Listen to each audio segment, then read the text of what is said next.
Jaala sabaaf qaalii jabaa dirree lolaa gaafan sileellisu hedduu natti tola. Situu wabii darbee naaf ta'e kanaafan jaalladhee kaayyoo keettaman. Hin jiru tokkollee kan sirra naaf caalu ifattan dubbadhaa jabina keen haalu.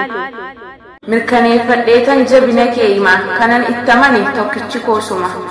Ofii kee miidhamtee waardiyyaa naaf taatee kan kee duwwaa bulaa kiyya garaan nyaatee.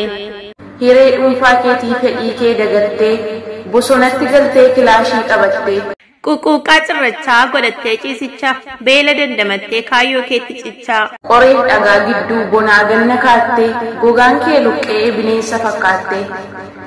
Kafanni qaama kee sirratti ciccitee tokkittii lubbuu kee sabaaf gumaachite. Kaayyoo jabeessitee cichaan itti fuftee biyya kee ijaaruuf lubbuu laattee kufte.